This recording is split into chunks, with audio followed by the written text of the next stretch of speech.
Saluton. Ni havas nun 2 horan diskuton kun Mireille Umpe. Kie estas Mireille? Jen. Mireille estas el Benino, tie mi konaciĝis kun ŝi, kaj nun ŝi estas en Francio, kaj ŝi ankaŭ laboris en lernejo, do ŝi havas jam en sia junaĝo spertojn, kaj mi estas tre kontenta, ke ni havas ian informon venton el Afriko. Ni ankaŭ aŭskultos de François Unsunu kelkajn informojn dum la diskuto. Plie, du virinoj ne taŭgas, devas esti viro, kaj estas nia vicprezidanto Ivan Colin. Yes, saluton Ivan. Saluton, saluton. Mireille kaj Mireille. Saluton. Kaj Mireille. De la komenco, kiam vidu, mi havas tiujn kursojn, seminario por virinoj de scios en bariloj en Cotonou, kaj mi vidis sur la listo de la aliĝintoj, ke aperos Mireille Umpe. Kaj tuj mi diris Mireille la beninanino kaj Mireille la svisino, kaj estas Mireille kaj Mireille. Pro tio ankaŭ estas helpo, ke mi prenis la provencan varianton de la formo de mia nomo.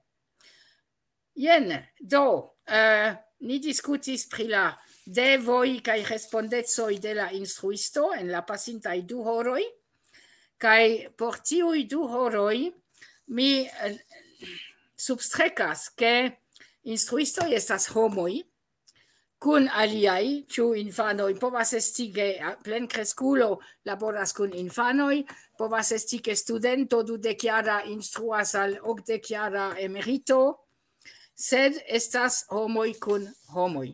Kaj ni skizos, mi legas la diversajn temojn. Ĉu en la instruistaro estas pli da viroj, pli da virinoj? Ankaŭ ni traktos tion en ĝenerala instruado publika kaj en niaj Esperanto-kursoj. Estas 2 medioj malsamaj. Tuŝi aŭ ne tuŝi, puni aŭ ne puni, bati aŭ ne bati, kaj prestiĝo de la profesio, kiel tiu prestiĝo evoluas, kaj ĉu la profesio estas facila, malfacila, kaj alia problemo, kiu ekzistas ankaŭ, estas ke instruistoj, viroj, povas observi belegajn knabinojn, kaj tio povas tenti ilin. Kaj tiaj kazoj ekzistas, kaj kiel ni traktas tion en diversaj landoj kaj kulturoj, mi tre ŝatas konstati, ke tiuj 3 personoj estas de 3 kontinentoj. Yes, tamen Mireille nun havas piedon en Francio, kaj Ivan, ĉu vi povas en 2 frazoj prezenti vin, kiel ne eŭropano kaj ne afrikano? No, bone, mi estas brazilano, kaj mi diplomitiĝis pri elektroinĝenierado, fiziko kaj poste pri filologio, kaj mi estas docento en universitato, en Federacia Universitato de Paranao. Mi laboris en 4 universitatoj, tiu ĉi estas mia 4 universitato, kaj dum 10 jaroj mi laboris en la fako pri inĝenierado, kaj nun mi estas en la fako pri filologio. Specife mi laboras en la pola fako de departemento pri polistiko, germanistiko kaj klasika filologio. Do en universitato en Sudameriko. Mi mem instruis en Svislando de 1977 ĝis 2008 en publikaj lernejoj, ankaŭ en privata lernejo en Zuriko dum 7 jaroj, sed ĉefe en publika lernejo ĉi tie apud la Schutzfonds, kaj instruis francan, germanan, geografion, historion, civitanecon kaj konfliktosolvadon. Do mi venas de la praktiko kaj miaj lernantoj estis 13, 14, 15 jar aĉuloj. Kaj Mireille, vi ankaŭ estis iam havis postenon en lernejo. Yes. Saluton kaj dankon jam por la prezentado ke vi jam faris. Kaj jes, mi jam havis posteno en lernejo kaj mi instruis pri moralo kaj pri lingvo ankaŭ. Ankaŭ mi faris etan sperton kun bazlernejo infanoj kaj pri moralo estis kun la liceanoj. Tio estas ke vi estis en elementa lernejo kaj ankaŭ en liceo. Yes, yes. Do vi havas diversajn spertojn. Yes, pli malpli, yes. Kaj kiam vi estis en liceo, kiom pli aĝa vi estis de la studentoj? De la studentoj estis kelkaj kiuj jam havas 22, kaj ankaŭ mi jam en tiu momento mi ne ankoraŭ havis 22. Kaj mi jam havis en tiu momento mi havis 22. Do kelkfoje mi ne parolas pri mia mi ne parolis pri mia aĝo, kaj tio povas fari ke ili pensas ke ni devas paroli pri amuzaj aferoj kaj ne paroli pri kursoj. Yes, do en liceo la plej malmulte aĝaj havis la dekan. Mi komprenas. Mi komprenas. Tio estas vere interesa situacio. Nekredeble. Yes.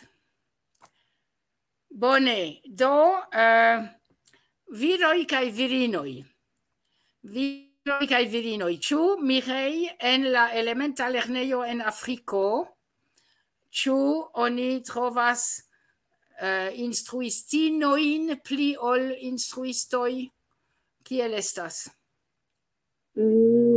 Kiam mi ankaŭ estis infano, mi pli vidis instruistino en bazlernejo kaj pli da instruisto de la liceoj.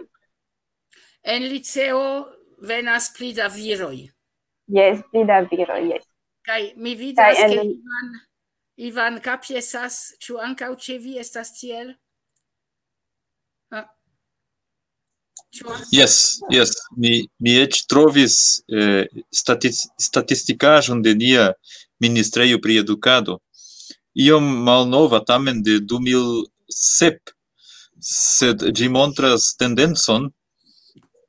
Mi ne scias, ĉu mi povus eble montri en la ekrano tion? Provu. Plej bone vi restu kun ni kaj vi povas skribi paroli. Yes, oni vidas la grafikaĵon. Yes. Do, en la komenco, en la komenco, ĉu ne, tiu ĉi estas infanvartejo, kie mi estas. Yes. Mi ne trovas mian fingron. Tie ĉi. De infanvartejo, kaj do la nivelo kreskas, ĉu ne? Do la nivelo kreskas, kaj laŭ la kresko de la nivelo estas interese ke viroj, kiu estas la griza, ĉu ne? Yes. La griza kolumno estas viroj. Do laŭ la kresko de la nivelo ankaŭ kreskas la partopreno de viroj. Tiel ke kiam ni atingas la lastan, kiu estas profesia, estas pli da viroj ol virinoj. Ĉu tio estas instruado en universitato aŭ kio estas la lasta? Ne, tio estas profesia edukado, ne estas por teknikista edukado.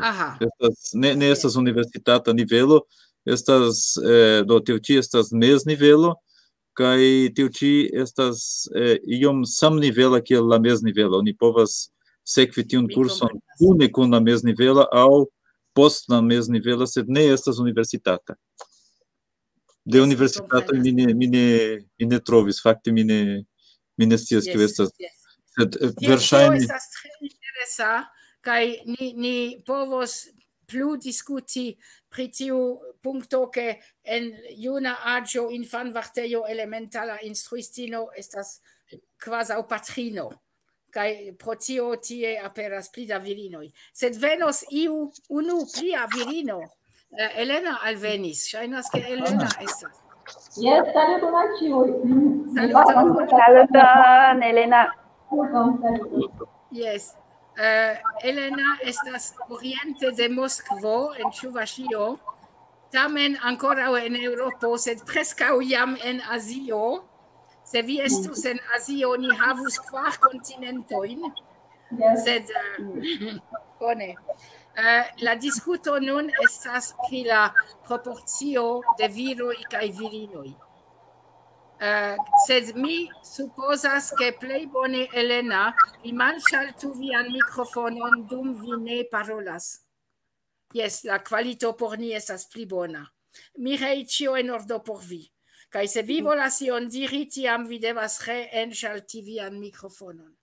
Sed vi povas libere ankaŭ ne nepras peti permeson.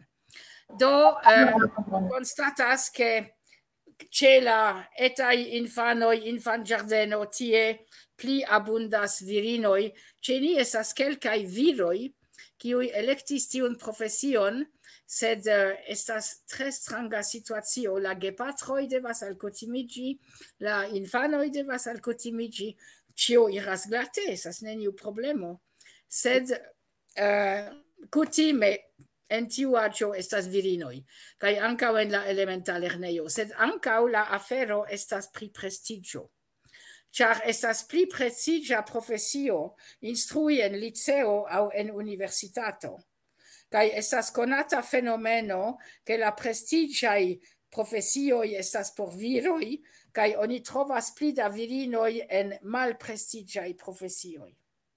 Tio estas ĝenerala situacio. Ni luktas kontraŭ tio en Eŭropo, sed ni ne sukcesis forpuŝi tian aferon. Kaj pro tio virinoj gajnas malpli, ĉar virinoj abundas en profesioj kun pli malaltaj salajroj. Kaj kompreneble infanĝardenistino ne gajnas same multe kiel universitata profesoro. Kaj tio devas esti ĉie en la mondo. Viroj kaj virinoj. Kaj Mireille estis instruistino en liceo. Ĉu vi devis batali kun la knaboj? Ne, mi ne devis batali kun la knaboj. La infanoj aŭ la kolegoj? La infanoj, la lernantoj bone obeis al vi kaj sekvis? Yes, generale yes. Ĉiam ili diras ke yes, mi estas tre ĝentila, ke mi ne estas kiel la aliaj. Se mi demandas, mi petas ion, ili pretas fari. Sed se estas la aliaj, ili ne vere ŝatas. Do mi ne scias kial ili preferas min, sed estis tiel. Mireille havas naturan aŭtoritaton. Supozeble, mi povas imagi. Mi eble tio estas. Aperis en mia kurso kaj ĉiumaniere en tiuj seminarioj por virinoj ni havis elstarajn virinojn en Afriko. Kaj ni vidas ke nun kelkaj post la kurso kuraĝas fari kaj aperi kaj mi tre tre ĝojas, Mireille, ke vi estas kun ni. Vere. Mi ankaŭ tre ĝojas kaj dankegon. Mi ankaŭ ne povas klarigi tion, sed estas tiel. Vi ankoraŭ devas klarigi? Mi diras ke mi ne vere scias kiel klarigi tion aferon, pri kial infanoj kaj junuloj ĝenerale ŝatas diskuti kun mi kaj ne estas vere stranga kun mi. Supozeble, kaj tio devas esti ia universala regulo. Mi ankaŭ observis, se vi donas vian amon al la klasanoj, ili sentas kaj reciproke donas. Se vi venas kiel roboto kaj klarigas kaj foriras, via mesaĝo ne iros al la publiko. Sed se vi vere kun amo, Katalin en la antaŭa kunsido multe parolis pri amo al la lernantoj en iu aĝo, kaj oni vere desiras sincere che ili progressu kai tion la alia sentas kai la clasanoi reciproce donas tion. Tion mi observis daure kun miai collegoi kai ancau lernantoi venis al mi dirante vi ne estas instruistino kiel la aliai. Sed tion oni ne povas diri per vortoi. Ciu persono estas malsama. Kai tio estas ke mia maniero instrui estas mia. Kai mi ne povas transdoni tion al vi ne povas preni de mi au kopii de mi, ĉar vi ne estas mi, eĉ se vi havas la saman antaŭnomon. Do, tio estas ke ĉiu devas trovi sian stilon. Kai compreneble ni povas ankaŭ observi la teknikojn de la alia kaj iom preni. Sed tiu sindono kai emo instrui kai amo alla instruatoi ili sentas tion kai spontane tio okazas sen ia pripenso, sed tio okazas ke revenas reciproca respekto mi parolis kun miaj kolegoj pri respekto ke mi respektu la lernantoj. Kai miai kolegoj diris, ne faru tion, ili faros bruon, kai vi ne plu povos regi la klason. Tio estas komplete fuŝa afero. Vidu, en mia lasta jaro, 2007-2008, ĉiuj lernantoj sciis, ke mi emeritiĝos. Do, ili diris tuj komence, ni spektos filmojn, kai ni ne trolaboros, kai mi diris, ne, vi, tiu jaro estas mia lasta, sed tiu jaro estas en via kariero, kai vi meritas ke vi studu same bone kiel se mi estus ie en mia kariero. Se mi nun nur montrus al vi filmojn dum unu jaro, estus stulta afero. Sed mi ne respektus vin. Por respekti vin, mi traktos la programon ke vi akiru la enhavon de tiu programo, kai se mi venas akurate je la 7:30 por instrui matene, tio ne estas ĉar mia direktoro staras sur la pordo. Tio estas ke vi ankaŭ ellitiĝis, ŝovis la neĝon por atingi la straton kie venas iu buso, kaj nun ĉiuj estas je la 7:30. Tio estas respekto al vi, kaj tion ili bone sentas kaj reciproke donas respekton. Sed multaj instruistoj ne pripensis ĝis tiu grado. Tio estas. Do, virinoj, oni ofte pensas, virinoj, patrinoj, kaj viroj havas ian aŭtoritaton, sed kompreneble en la familio jam oni observas ke amo kaj tenereco venas de patro kaj de patrino, kai kadro kai severeco venas de patro kai de patrino, kai tio devus pli kai pli esti egala. Nun mi saltas al la punkto posta kiu ligiĝas. Tuŝi aŭ ne tuŝi. Mi tre ofte klarigis, metante iun manon tie, foje mi ankaŭ depende de iuj volis ne tiri aŭ ŝovi, sed vere foje mi volis fari ion per la manoj, kaj miaj lernantoj diris al mi, vi multe tuŝis nin. Ŝajnas ke aliaj ne tiom faris. Kaj poste ni travivis tra mia kariero, venis multaj procesoj en Usono pro tiaj tuŝoj. Ĉu tia tuŝo estas iel kun seksa malantaŭa ideo aŭ tuŝo povas esti por flegi, masaĝo, sed se mi salutas Elena, mi ŝatus saluti ŝin per ia tia tuŝo, kiu estas nur amikeca. Kaj mi devas rakonti pri mia edzo, kiu estis instruisto pri matematiko kaj biologio, kaj li estis 1,90 m. Viro instruis matematikon. Mi estas 1,58 m. Virino instruas lingvojn. Tio estas ke mi povis tiel, tuŝi knabinojn kaj knabojn, sub la aĝo ni diru 12. Kaj poste mi ankoraŭ tuŝis knabinojn, sed knabojn ne plu. Adoleskantojn, knabojn mi ne plu tuŝis.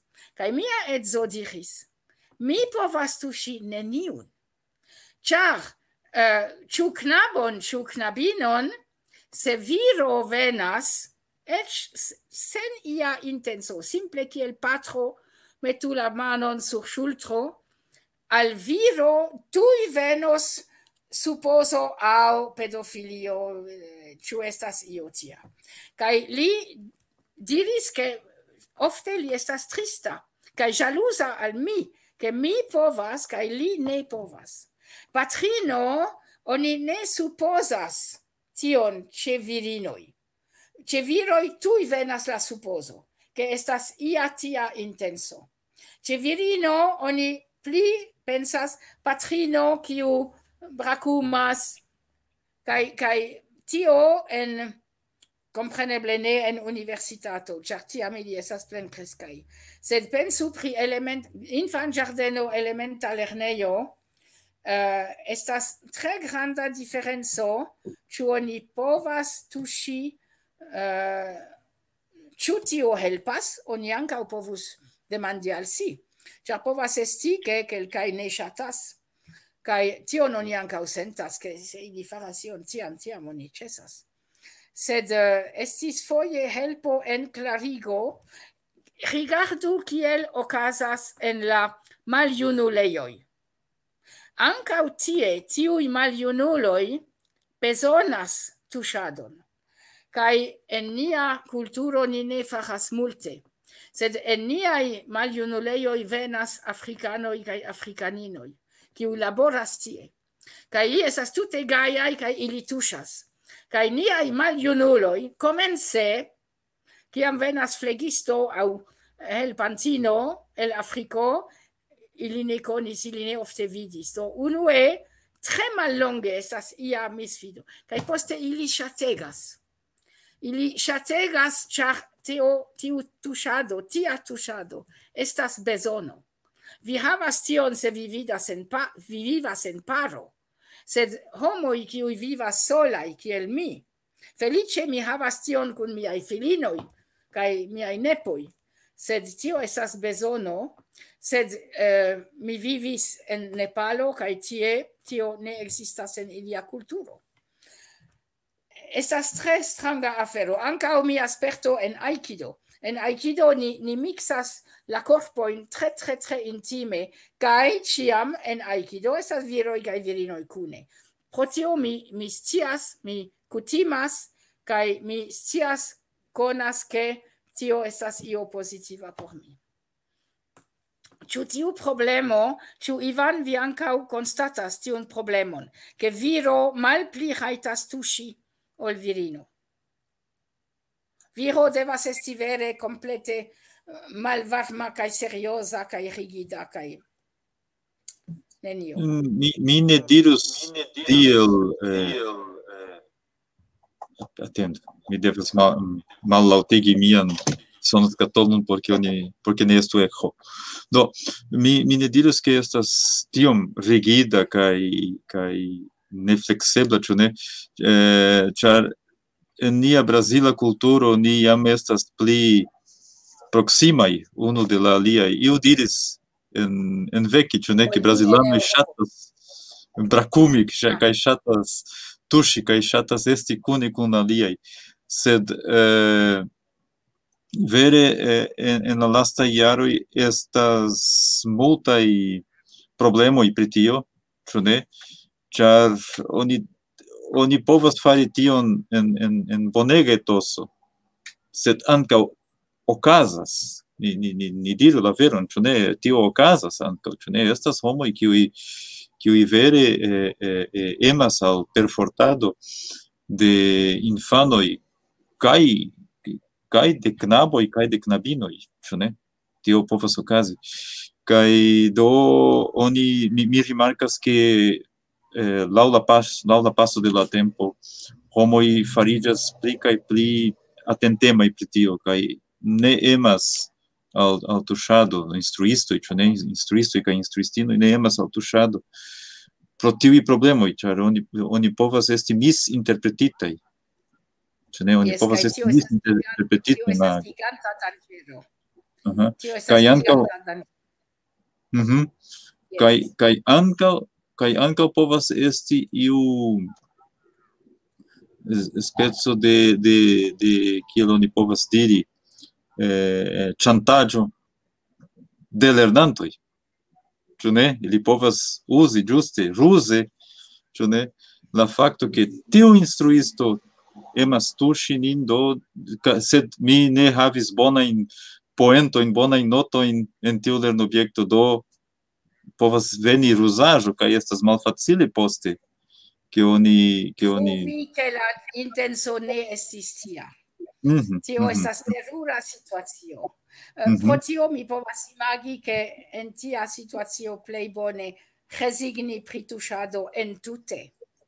Bedaŭrinde, ĉu ne? Mi pensas bedaŭrinde, ĉar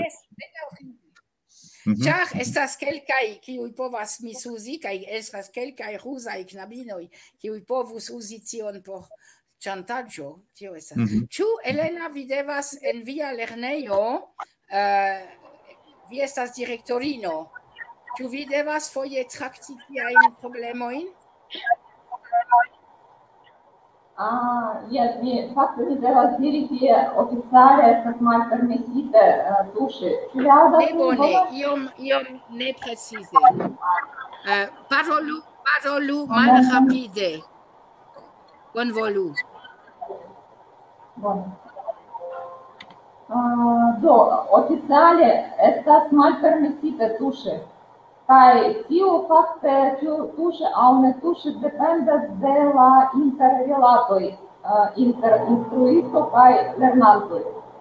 Sed verdire dum lastaj jaroj mi preferas eviti tiujn, ĉar ekzemple en mia lernejo antaŭ 5 aŭ 6 jaroj okazis okazaĵoj, incidento, mi tiel diros, iam unu ne tiom bona lernanto, adolescanto, uzis la fakton, ke viro instruisto tuŝis lin, por iomete ne puni, sed kiam tiu lernanto ne tiom bone kondutis sin, do estis kvazaŭ ne punu, sed kvazaŭ riproĉo. Tamen tiu gepatroj de tiu lernanto uzis tiun fakton por forigi instruiston el la lernejo, do kaj li devis foriri el mia lernejo, kvankam estis tre bona instruisto. Tio certe estas ekskluziva okazaĵo, sed tamen ni preferas ne tuŝi, sed estas eĉ regulo ke oni ne tuŝu. Yes, estas laŭ leĝoj ne estas permesita. Certe ne, se ekzemple mi hazarde tuŝos, tio ne estas krimo. Kaj mi ankaŭ, kiam mi interrilatas kun mia lernantoj, mi povas ankaŭ tuŝi ilin, kaj kutime nenio okazas. Sed oficiale ne estas permesite, ĉar estas persona spaco. Kaj kompreneble, se ni parolas pri tuŝado, ni venas al frapo aŭ ne frapo, kaj se oni frapas, oni tuŝas. Tio estas. Sed kiel estas nun ĉe Mireille pri tiu tuŝado en Afriko? Kun etaj infanoj. Kun etaj infanoj, mi pensas ke estas normala tuŝi infanoj se estas problemo. Sed oni ne povas tuŝi infanoj en klasoj se nenio okazas. Povas esti generale en bazlernejo povas esti infanoj kiu ploras aŭ infanoj kiu batalas ilin de aliaj. Oni ne povas diri mi ne rajtas tuŝi ilin, ili povas tion fari, ne, oni devas tuŝi ilin. Do post tiel mi ne interveni. Kaj post tio mi pensas ke tuŝado ne povas iriĝis la intima aferoj, tio ne estas permesita kaj neniu povas permesi tion. Do nur por okazoj kiu nepras tuŝi infanoj, kiam ekzemple por konsoli aŭ por diri ion pli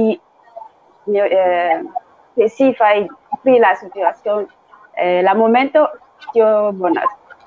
Se ne estas neniu por klarigi pro kion oni tuŝas infanoj, mi pensas ke ekde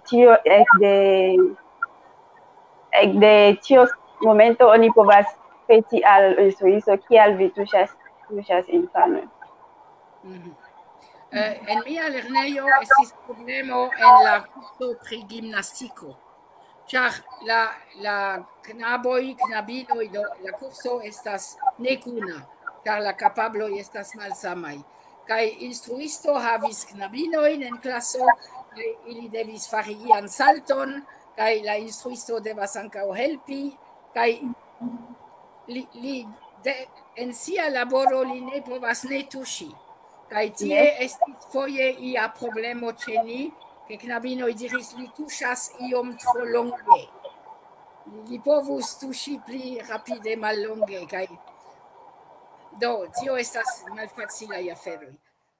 Sed pri la tentado, mi aŭdis kiam mi komencis mian laboron, mi estis en Zuriko, kaj tie la kolegoj parolis la alemanan dialekton, ne la germanan. Kai mi audis ciam tiun vorton Hefifleisch. Kai Fleisch estas viando kai carno en la biblia senso. Oni diras, mi credas ke oni diras carnon. Kai Hefi estas kefik, estas kaĝo, estas prizono. Tio estas ke unu diris al alia kolego, kiu parolis eble entuziasme pri iu bela knabino, Hefifleisch. Atentu, tia penso pri carno metos vin en malliberejon, tuj. Ĉar tio okazas, se okazas io tia, la instruisto perdas sian postenon kaj depende de la agoj iras al malliberejo. Do mi komencis en mia laboro de instruisto, aŭdante tiun vorton, kiun komence mi tute ne komprenis. Tio estas la problemo. Memoru pri la presidento de Francio, Emmanuel Macron, kies edzino estis lia instruistino, kiu estas 25 jarojn pli aĝa ol li. Tio estas ke tiaj aferoj ekzistas kaj eĉ plu daŭras tra la tuta vivo de la paro. Aha. Do puni aŭ ne puni, aŭ kiel stimuli la lernadon sen doni punon, jen nia temo. Aŭ pro kio puni, mi memoras, mi instruis dum 40 jaroj, kaj mi tre malofte minacis. Kai ancora pli malofte mi punis. Kai mi observis ke kelkaj kolegoj minacas per neeblaj agoj. Ekzemple, unu kolego diris, se vi ne bone laboras, mi metos vin en la suban nivelon, kategorion. Estas diversaj sekcioj. Mi metos vin en la suban sekcion. Sed la lernanto sciis, unu instruisto ne havas tian kapablon, tian kompetentecon. Kaj minaci per nekonkretigeblaj aferoj, por mi estas tute klare ke tion oni devas eviti. Oni povas minaci ke vi devos fari pliajn taskojn, aŭ vi ne povos eliri dum la paŭzo, aŭ mi ne scias, sed la minaco devas esti malagrabla kaj konkretigebla. Kaj tre ofte la lernantoj komprenis antaŭ la minaco aŭ aŭdis la minacon kaj ne konkretigis la krimon aŭ la delikton, kaj mi ne multe devis puni. Kai ankaŭ mi havis komprenemon kaj li povis esprimi sin, kaj tio faras ke la etoso estis pozitiva.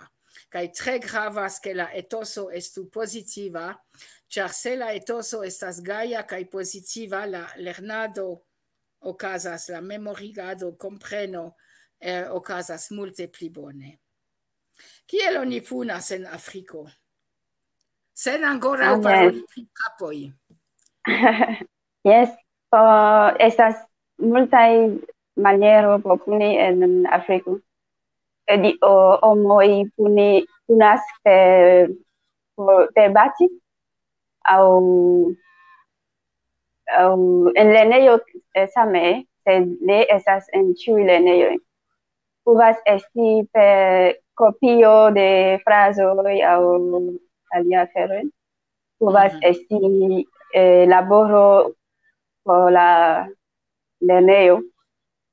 Mi ne scias kio laboro povas esti viŝi, alia purigi, alia ejo por la lernejo aŭ sed alia maniero por puni povas esti la plej granda estas kiel diri, ne permesi al infanoj reveni en la lernejo sen montri al sia patrino gepatroj ke ŝi ne plu estis kiel li estis. Do la lernanto eĉ povas esti formetita ekster for de la lernejo. Do perdas la rajton veni studi. Yes, sed povas reveni kiam siaj gepatroj revenos kun ŝi, por diri ke la infano jam ŝanĝas kaj ne estis kiel li estis. Tiam oni povas supozi ke en la familio la infano estas vere forte punita. Supozeble. En la familioj ankaŭ jes. Ĉar kiam la lernejo ne volas puni kaj diras al infanoj iri en la domo, tio signifas ke estas la gepatroj, la familio kiu rajtas puni la infanoj. Rajtas puni kaj certe faras. Tio estas tiu duobla puno. Tion ni ankaŭ konas ĉi tie. Jes. Puni aŭ ne puni kaj kiel puni, sed venas demando de muzikinstruistino. Mi nur mencias la malfacilan situacion de muzikinstruistoj. Ja ni devas ĝustigi la infanajn manojn por ĝuste teni aŭ funkciigi instrumenton, mi ludas violonon. En Hungario ankoraŭ ne estas malpermesata la tuŝado. Ankoraŭ ne estas malpermesata la tuŝado. Ĉu estas dezirinda la malpermeso?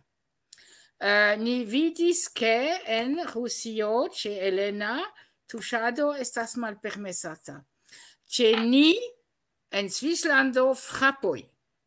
Vango-frapo aŭ ia frapo, tio estas malpermesita. Sed ni ne havas ian leĝon pri tuŝado. Kaj se ni parolas pri tuŝado, povas esti sur brako aŭ kompreneble supera parto de la korpo kaj ne mamoj aŭ io tia. Kaj ne sube, kompreneble. Kompreneble en muziko, se la instruisto devas meti la fingrojn ĝuste, kiel en gimnastiko, oni ne povas eviti la tuŝadon. Oni devas ekzerci klaran, simplan, rektan tuŝadon, minimuman, ke neniu ideo kroma venu. Tio estas. Jes, kaj se ni revenu al puni aŭ ne puni, ĉu mi povas imagi ke en multaj sistemoj punado restas kaj venas kompreneble ankaŭ la demando pri bato. Kaj batado mi povas rakonti ke mi instruis en Burundo, kai ni havis du klasochambrojn, unu por manĝi, unu por studi, kun 42 studentoj, kai fine de la posttagmezo mi aŭdis kriojn. Kai supposeble mi paliĝis ankoraŭ pli. Kai mi demandis kio okazas.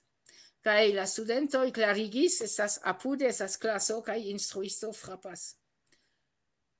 Kai mi ancora pli paliĝis, kai ili demandis, ĉu vi ne frapas viajn lernantojn? Mi diris, ne, kai ni ne rajtas. Se mi farus tion, mi havus proceson, kai punon, kai eble malliberejon, mi ne scias. Kai unu diris, kiel vi povas atingi ke li obeu, se vi ne povas frapi?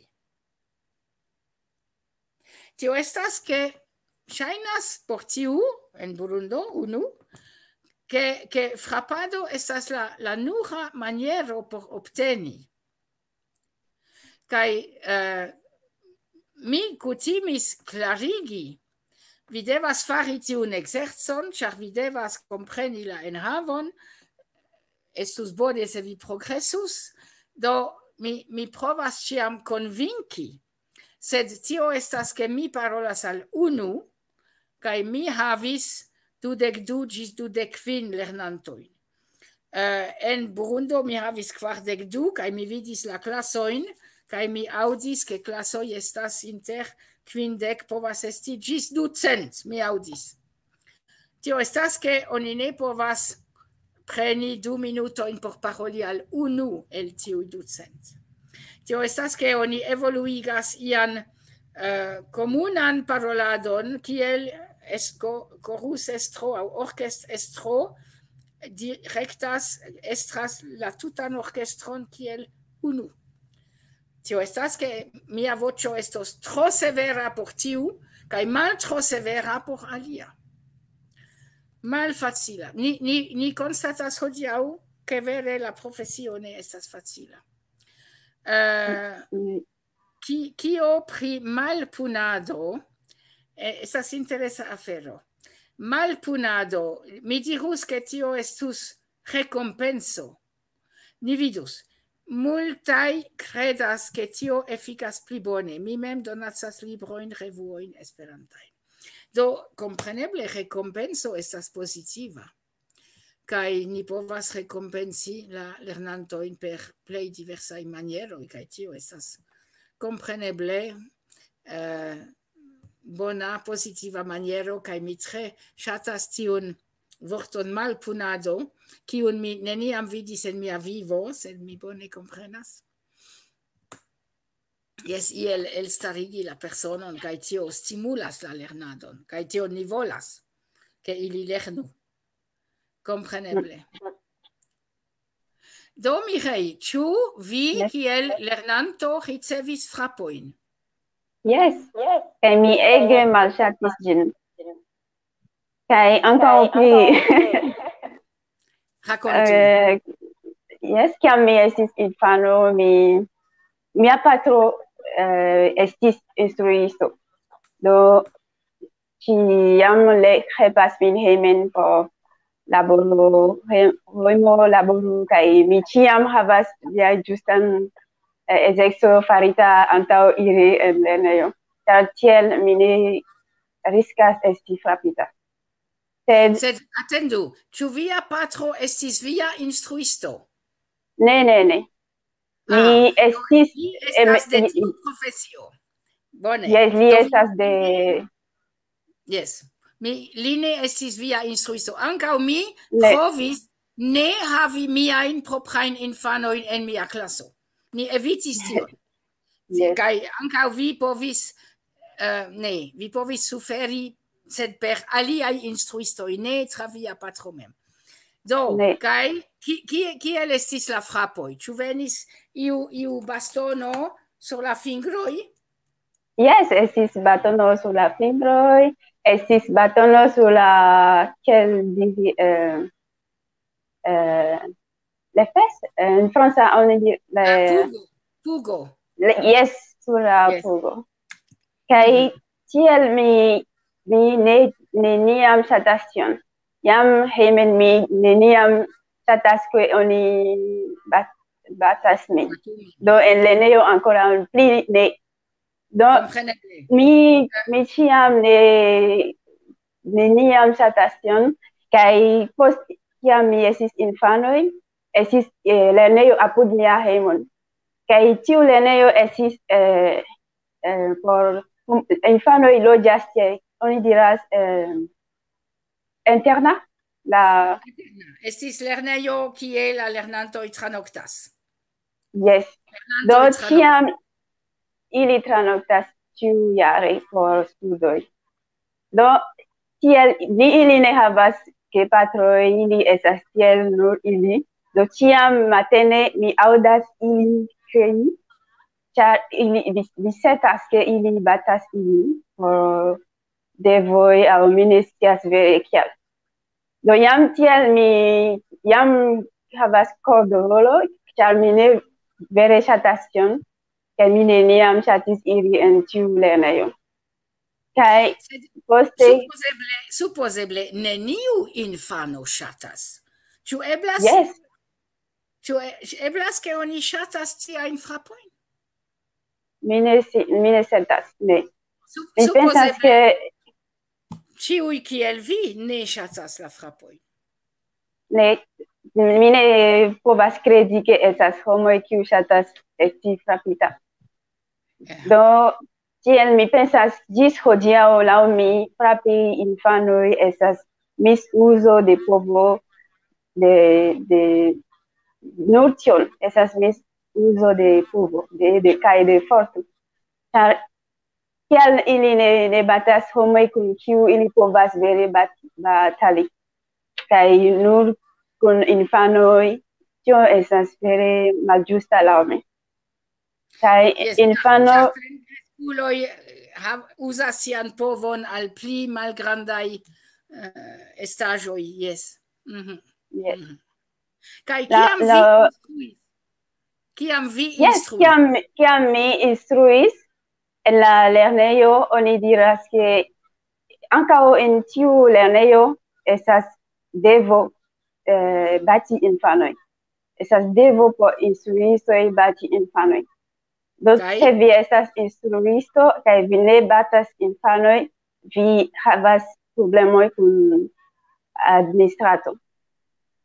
Kaj kiel mi faris, mi havas kiel diri batilo.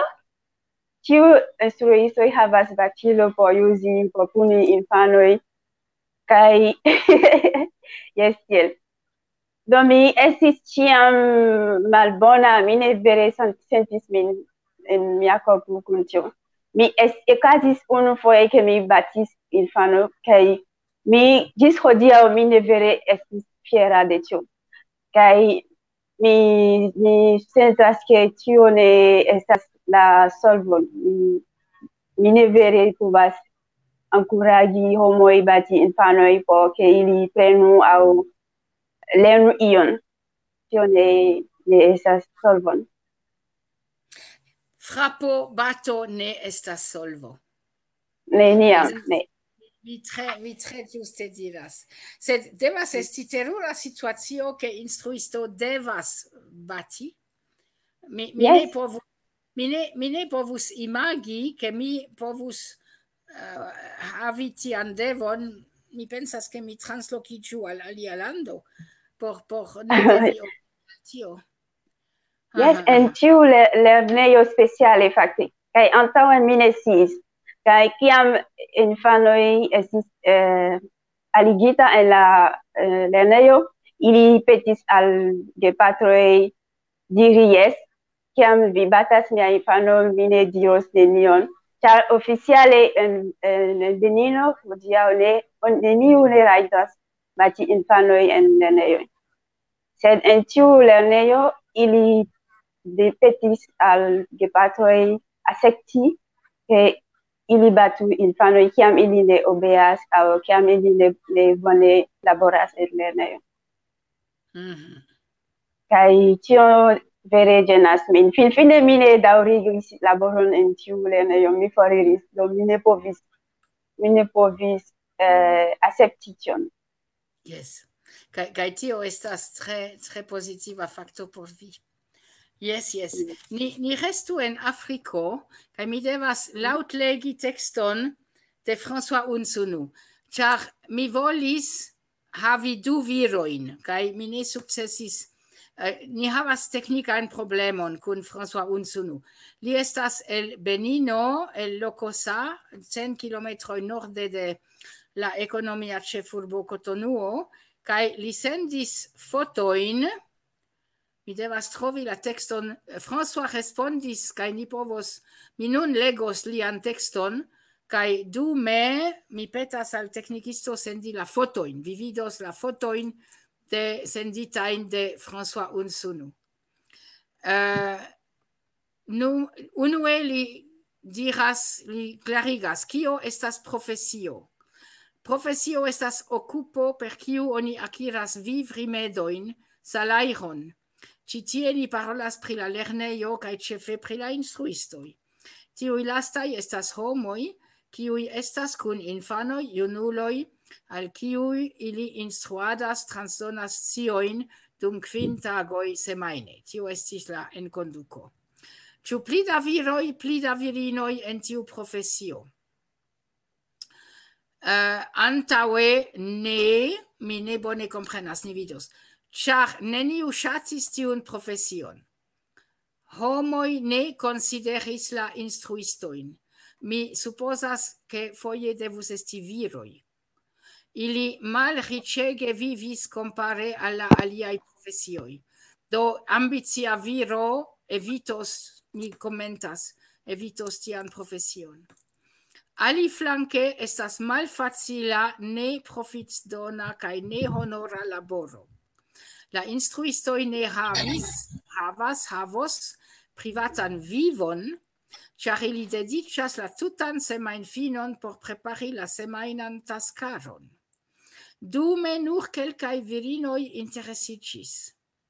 Estis la periodo de la revolucio, do 70 jaroj en Benino. La instruistoj rajtis tuŝi, puni per diversaj manieroj, bati la gelernantojn per la bastono aŭ la arbostumpo. La gelernantoj ne rajtis renkonti sian instruiston survoje. Ili estis kiel reĝoj, la instruistoj estis kiel reĝoj por la gelernantoj. La lernanto, kiu vere lernas, ne havos tempon por eliri la domon kaj renkonti sian instruiston. La jarrezultoj estis tre bonaj kaj kontentigis la gepatroj.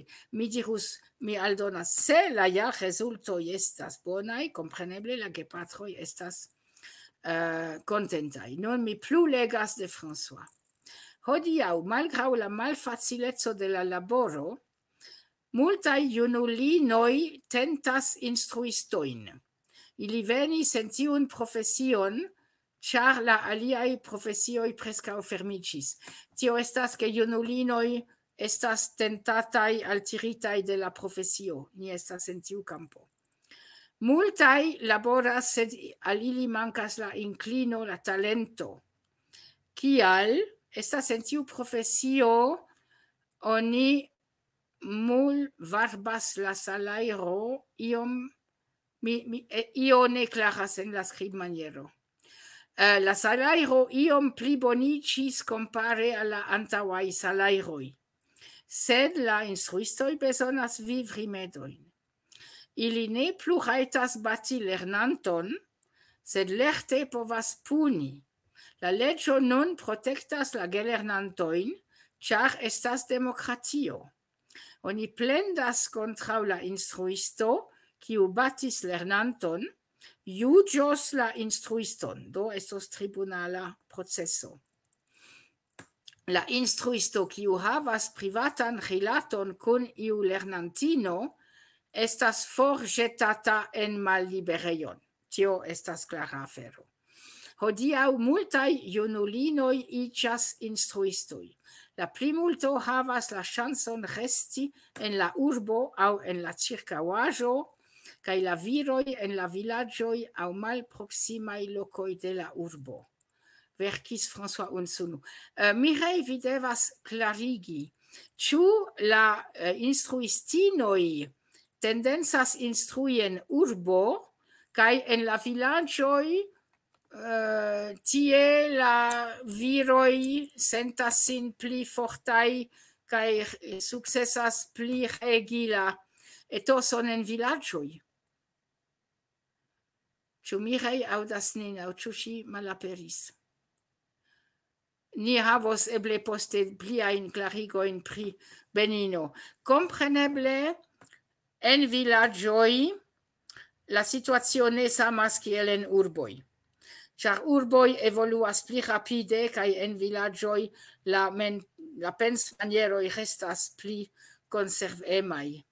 Tio estas ke mi povas imagi ke en vilaĝo se estas eble unu instruisto por ĉiuj niveloj, la situacio estas pli bone regata de viro en konservema tradicia vilaĝo. Tion mi povas imagi, estas mia maniero kompreni.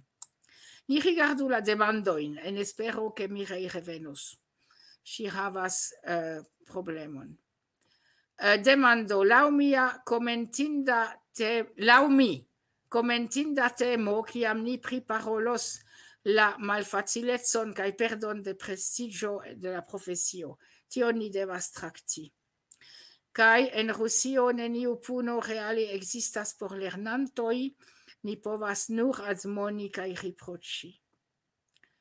Yes. Tia lukto estas ĉiam la kerna problemo.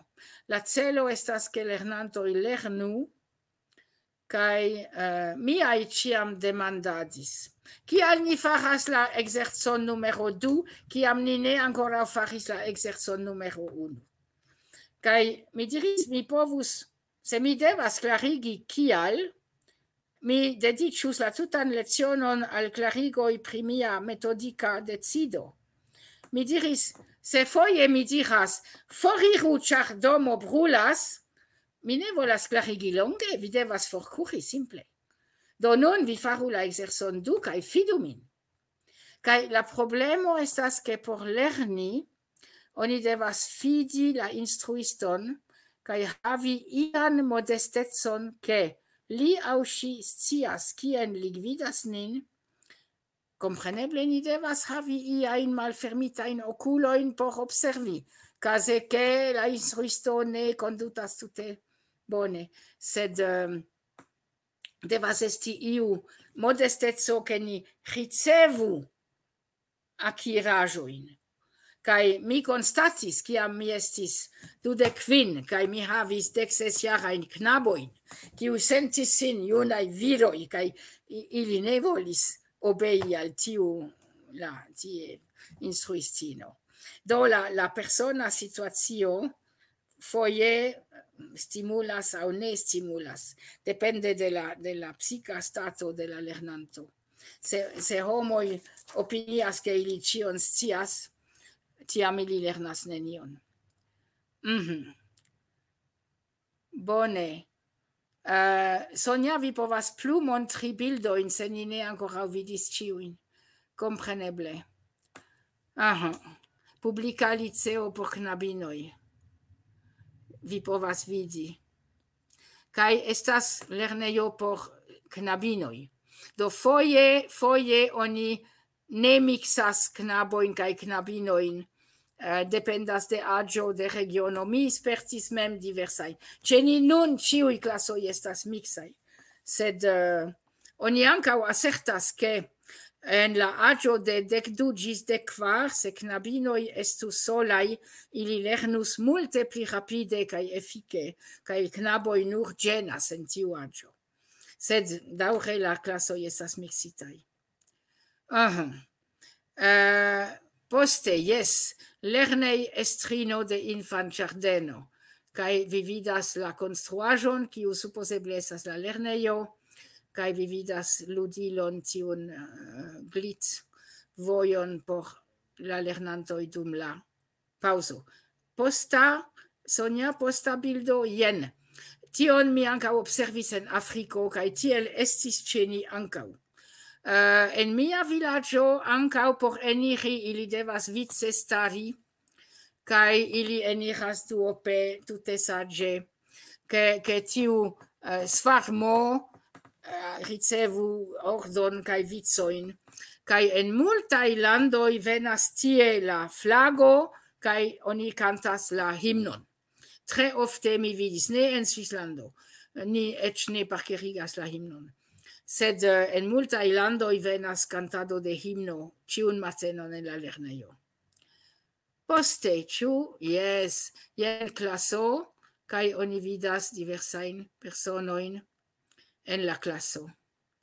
Instruisto kiu vidas, kaj tie vi vidas, tie staras iu persono, estas instruistino kiu gvidas. Tamen ŝajnas ke ŝi staras malantaŭ la lernantoj. Tio povas ankaŭ esti kompreneble ke ŝi promenas tra la klaso ĉambro por rigardi la kajerojn kaj kontroli. Kaj vi vidas afrikan etoson klasojn, tiel estas. Mi vizitis plurajn kaj vidis ankaŭ tion. Jes, kaj tie ili recevas helpon de nutraĵo por la gelernantoj de la registaro.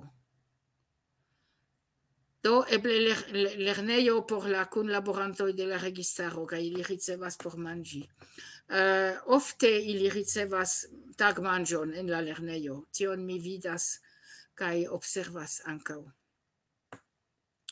Jes, dankon Sonja, dankon. Jes, do ni havas ian impreson. Mi estis en diversaj klasoj en Benino, kaj en Burundo ankaŭ. Kaj en Benino okazis, ke la instruisto starigis demandon, kaj la lernantoj anoncas sin kiam ili scias, kaj la instruisto montras aŭ nomas la knabinon, kaj la knabo stariĝas, respondas. Kaj se la respondo estas ĝusta, li aŭ ŝi rajtas sidiĝi. Kaj se la respondo estas malĝusta, knabino devas resti en staro. Kaj restas 5 minutoj, 10 minutoj, kaj iam la instruisto montras, ke la persono rajtas sidiĝi denove. Mireille, ĉu solvita la problemo? Yes, ŝi diras yes, sed mikrofono. Se vi volas paroli, yes, nun.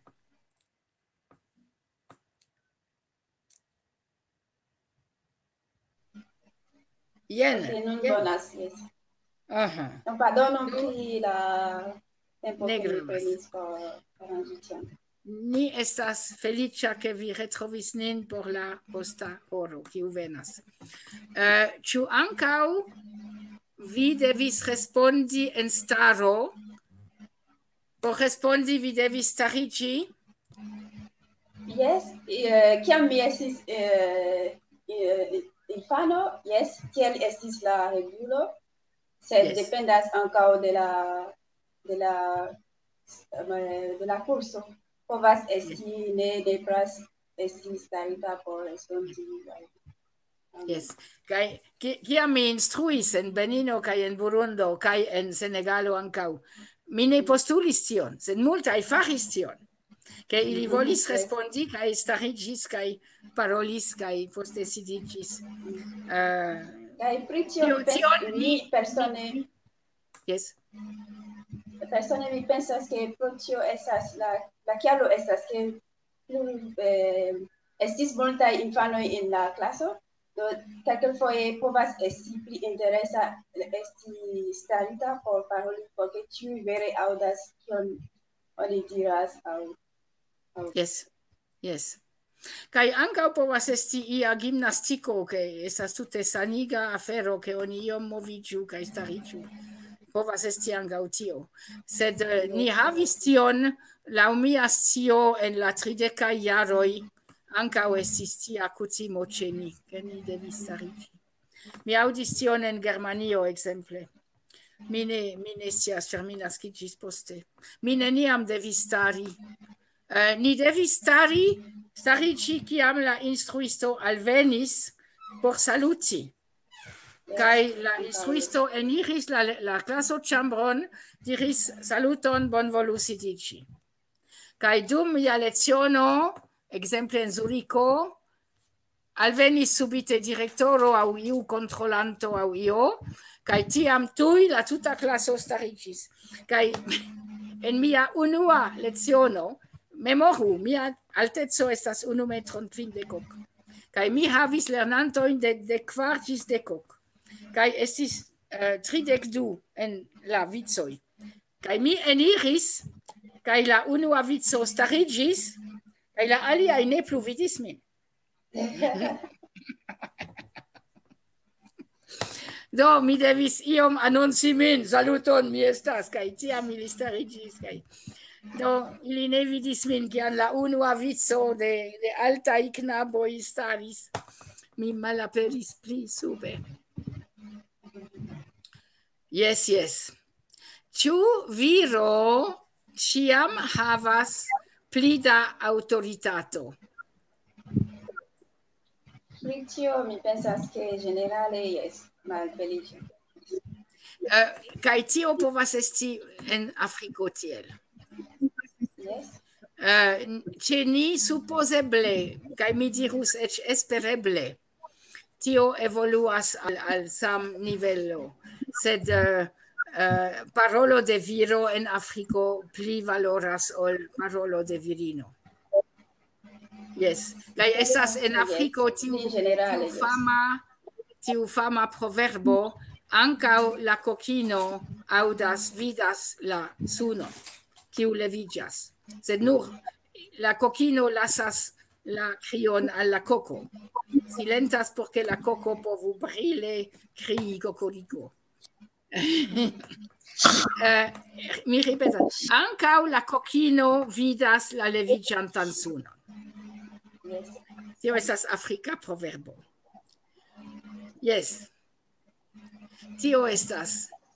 Pro tio ni evoluigis tiun kursoin, tiun seminarioin por virinoi, por havi lertigadon de virinoi en vidai roloi, kai ni treinadis ilin por successi en intervjuo, por havi postenon, kai por montri kiel ili devas paroli al tiu estro, kiu nur rigardas la belan junan virinon, kai komencas pensi pri mi ne scias kio, kai la candidatino kiu volas la postenon devas daŭre rediri mi kompetentas pri tio, mi kapablas fari librotenadon, mi kapablas traduki al tiuj lingvoj, por ke tiu viro antaŭe ĉesu revi kaj revenu al la bezonoj de sia entrepreno.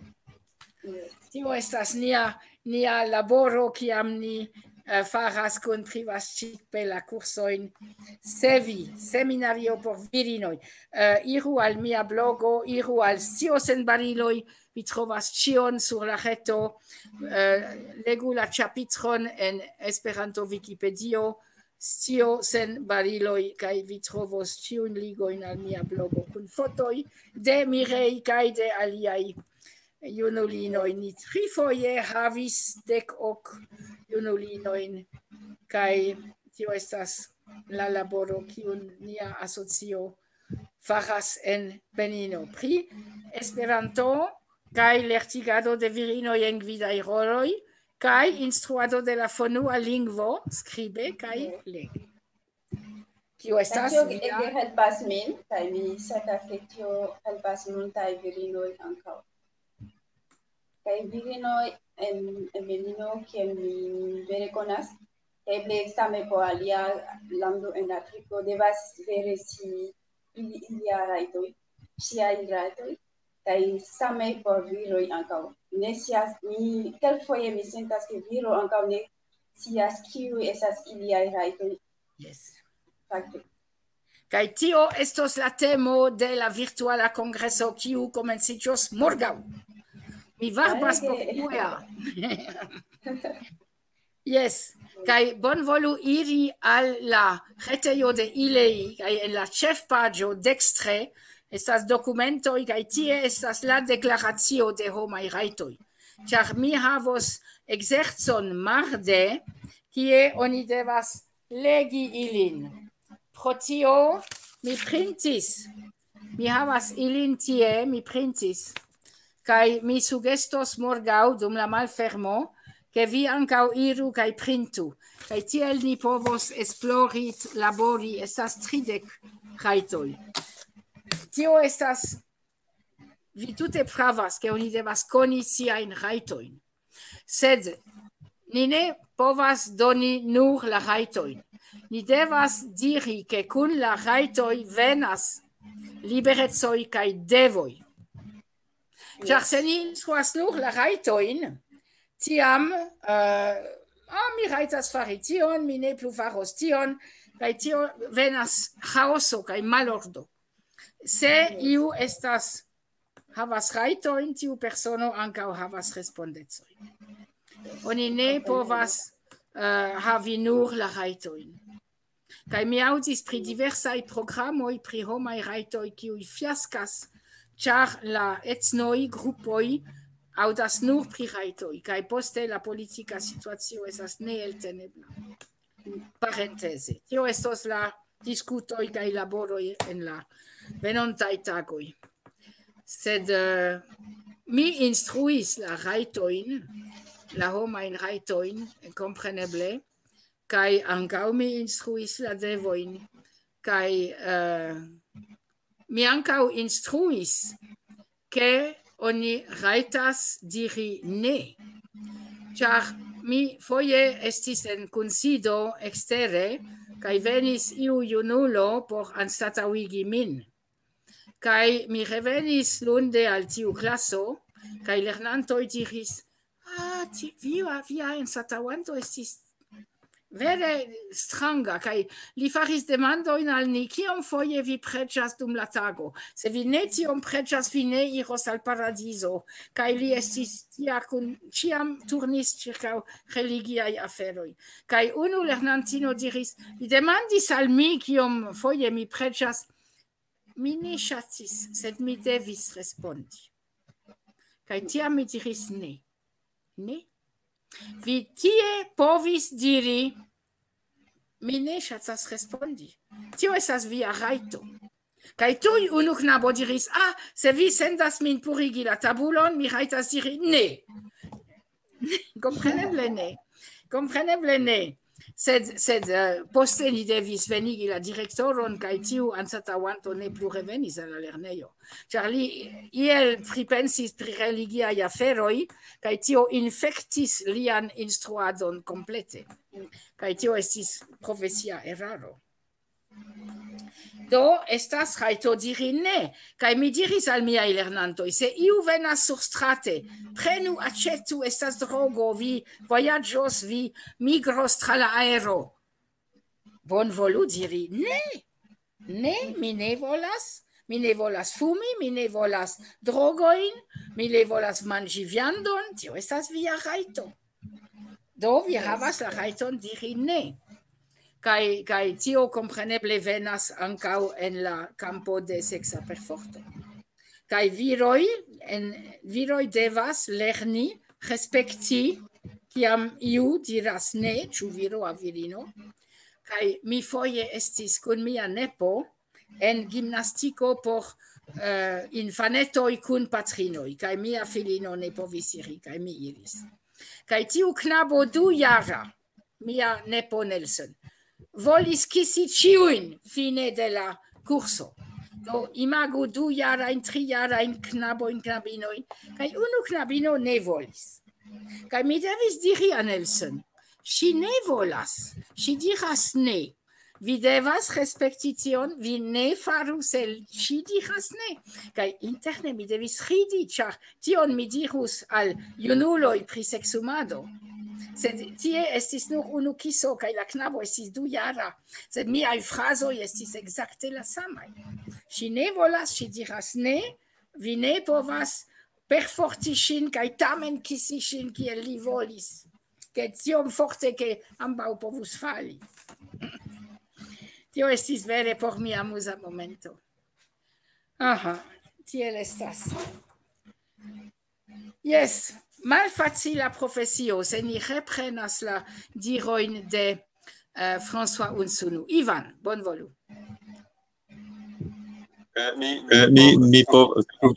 Ĉu vi aŭdas min? Bone. Bone. Mi povas aldoni ankoraŭ pri puno, ke en Brazilo ni jam havas nun la kvaran ministron pri edukado de tiu ĉi la registaro, de la nuna registaro, ĉu ne? Kaj oni trovis, li estas ligita al religio, kaj oni trovis antikvan prelegon lian en YouTube, en kiu li asertas ke oni devas puni severe, kaj oni povas kompreni de liaj diroj ke oni devas eĉ bati infanojn. Kaj tio estis ege kritikata, ĉu ne? En ĉiuj lokoj de Brazilo. Yes. Kaj finfine li forprenis tiun filmon de YouTube, ĝi malaperis el YouTube, ĉar oni ne povus akcepti tion nun. Ne kompreneble antikve tiel estis, ĉu ne, la edukado, sed nuntempe oni ne plu povas akcepti. Kaj mi pensas ke la instruisto devas provi, tio ne ĉiam eblas, ĉu ne, sed la ideo estas instruado, kaj ankaŭ la ideo estas instruado kaj ankaŭ stimulado al stimuli la kreopovecon de la lernantoj, ke ili estu do kreemaj, ĉu ne? Tio mi pensas, kelkfoje lernejo fermas, ĉu ne, kaj oni lernas tion, ĉar tio estas la programo, ĉu ne, ni devas lerni tiun punkton,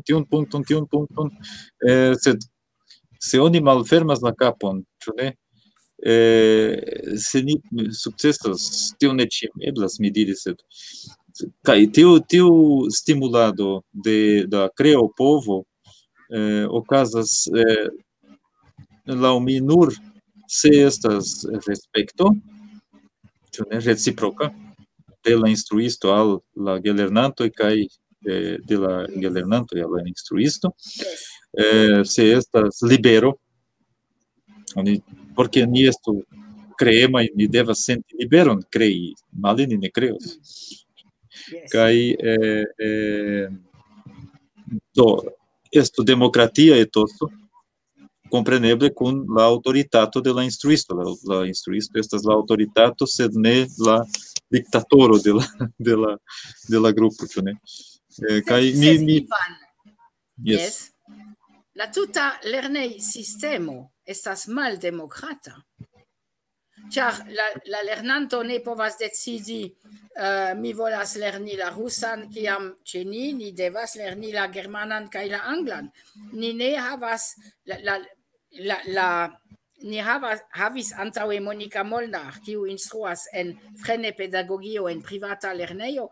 Tie ekzistas tia etoso, kaj tie estas reguloj ankaŭ, sed estas iom pli da libereco.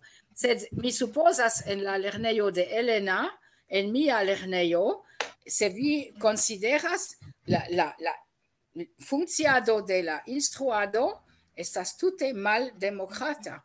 Kaj la granda problemo estas laŭ mi, ke la decido pri la enhavo de la instruado estas en la manoj de politikistoj.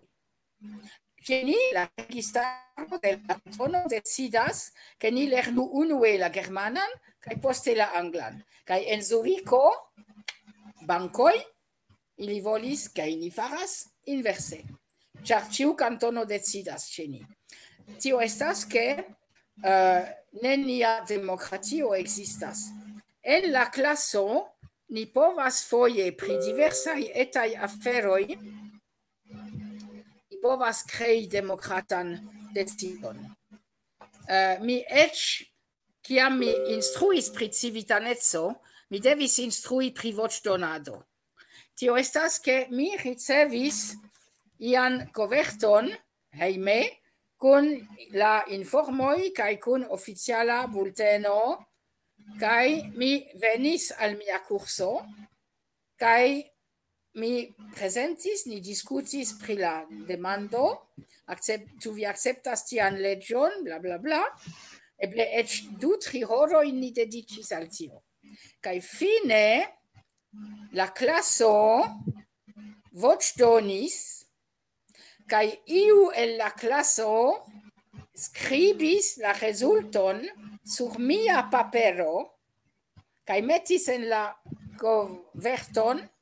Tio estas, ke mi rezignis pri mia voĉo, kaj miaj lernantoj grupe atingis unu voĉon, kiu estis skribita jes aŭ ne sur la papero, kiu mi devis subskribi kaj sendi aŭ alporti, kaj lernantoj povis diri ni voĉdonis.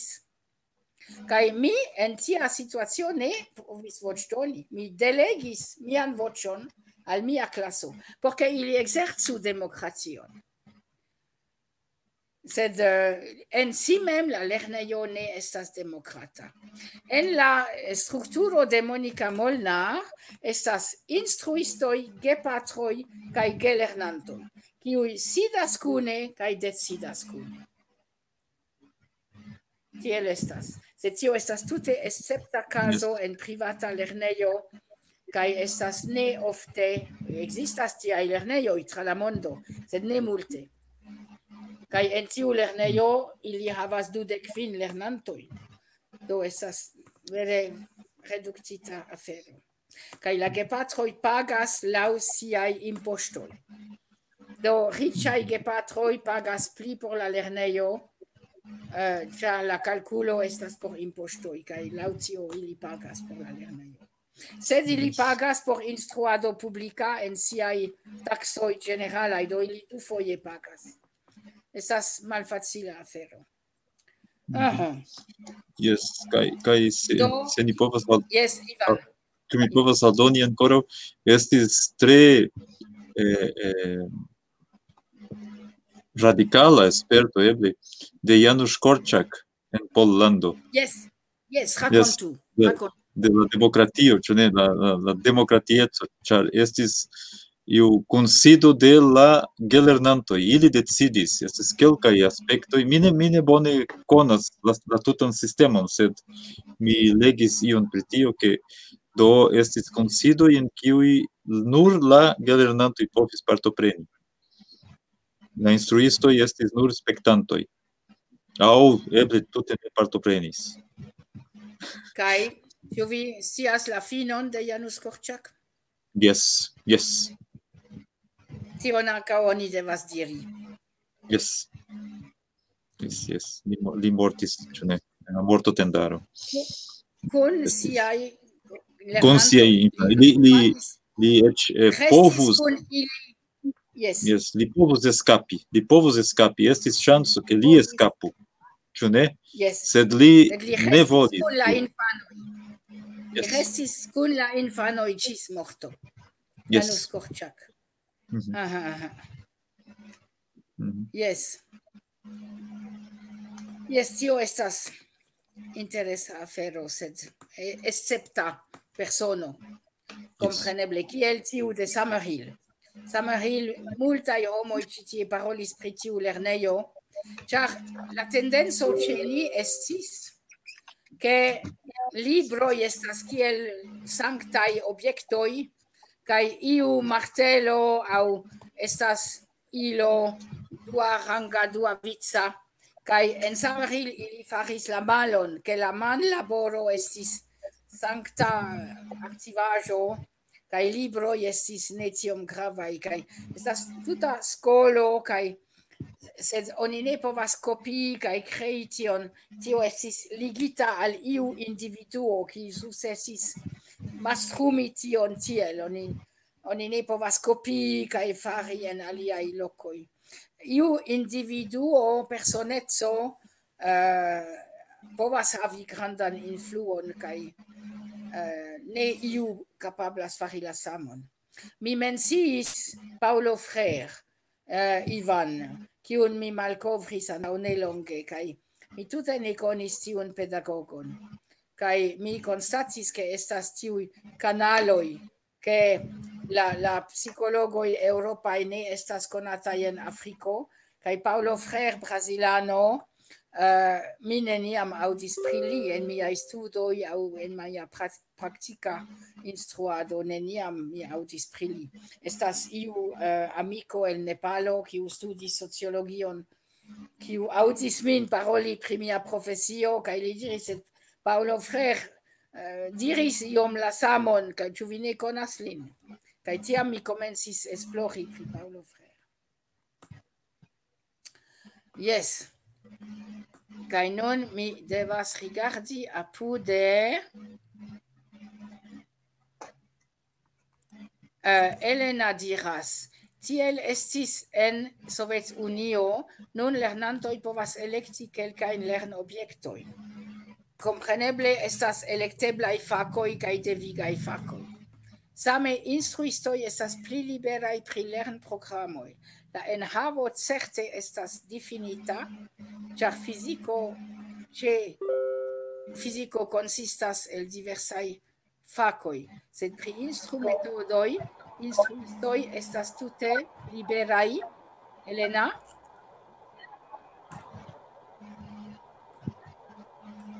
Yes.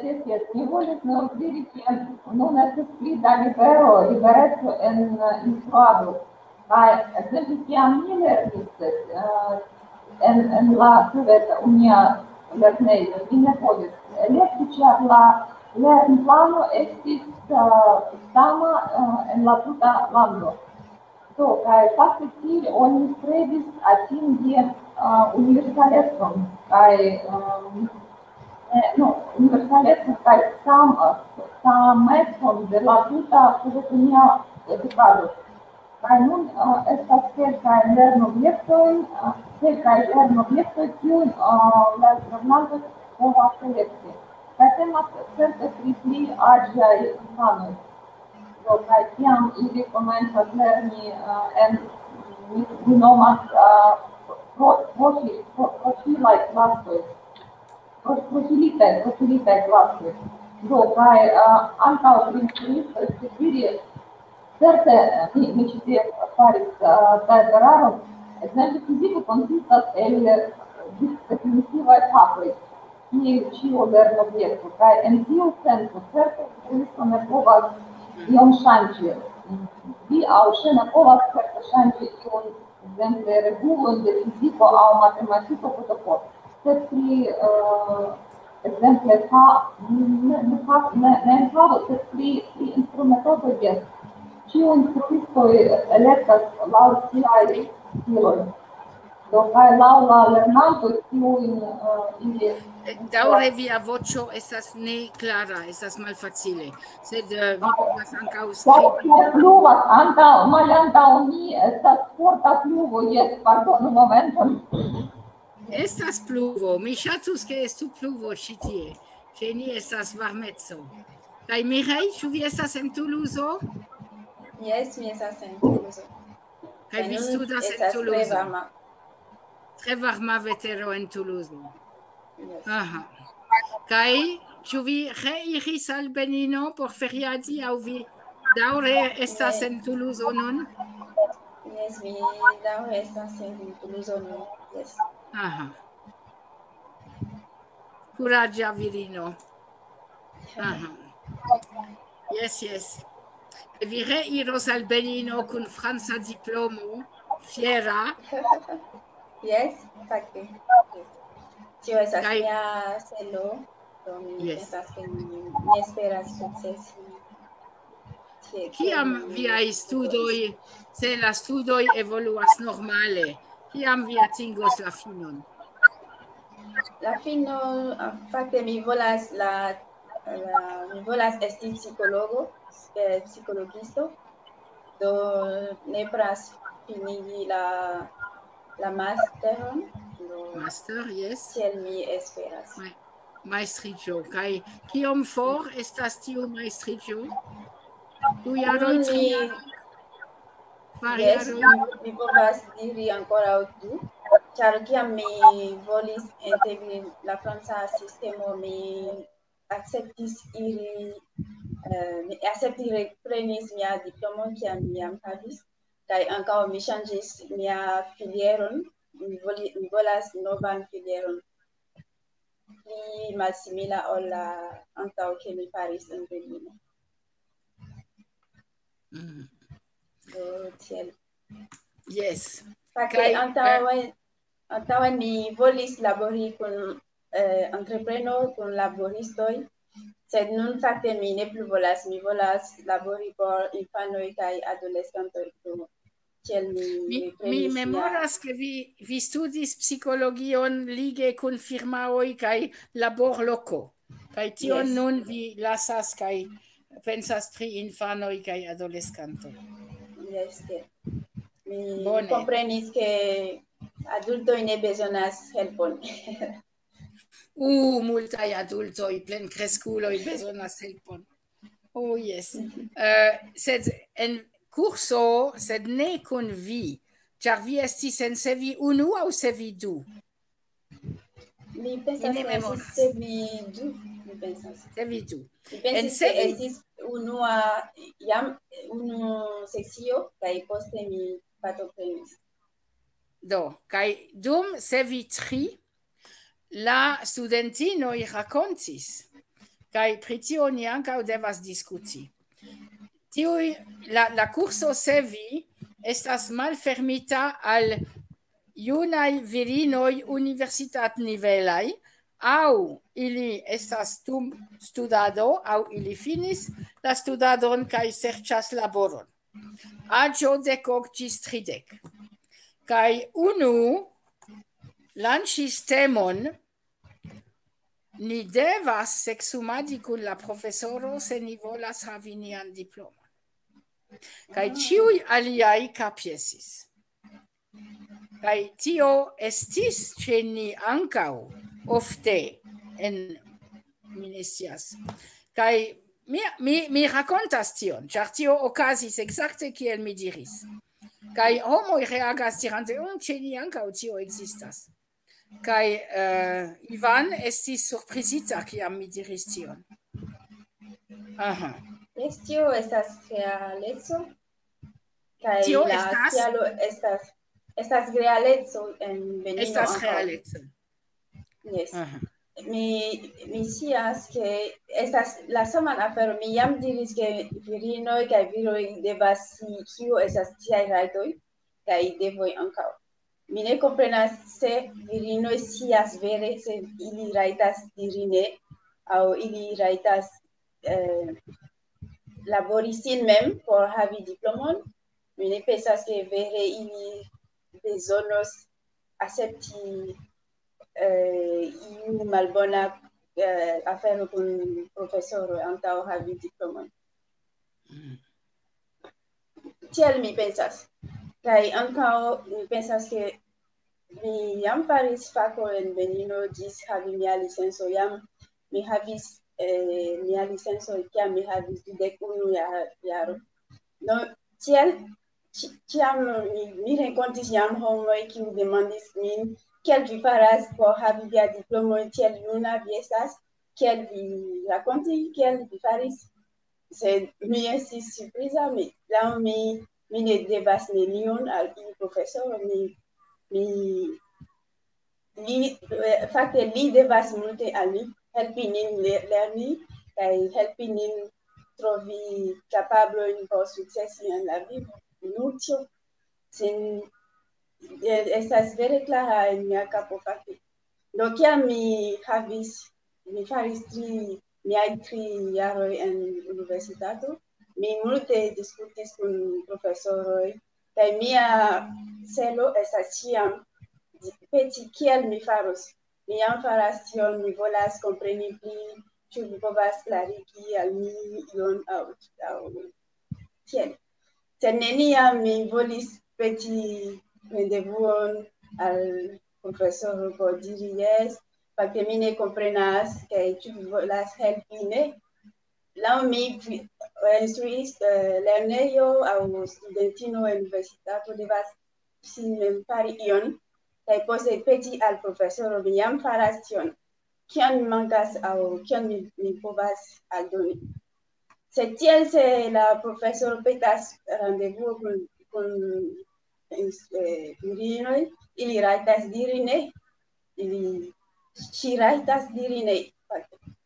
Do laŭ mi ne vidas kie estas la problemo. Mi scias, mi povas diri ke la problemo estas en la ambaŭ flanko, profesoro kaj virinoj. Sed kio okazas se vi diras ne, ĉu povas esti ke la profesoro taksas vian laboraĵon malbona kaj ne volas doni al vi diplomon kaj provas puni mi ofte aŭdas tion, ke estas virinoj kiu petas diplomojn, ĉar ili ne akceptis rendevuon kun tiu profesoro.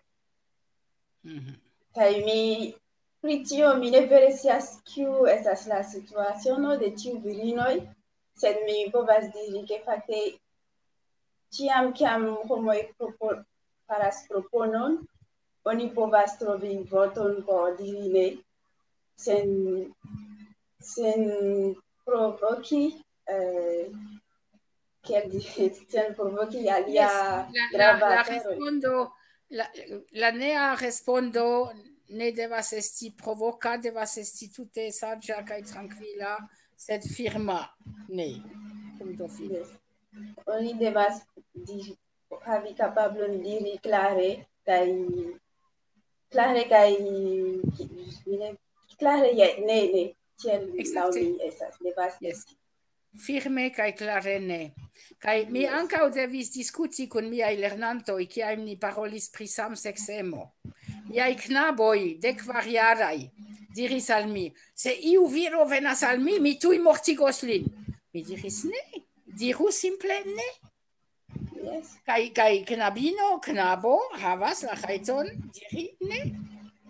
Sufiĉas, mi ne devas mortigi alin.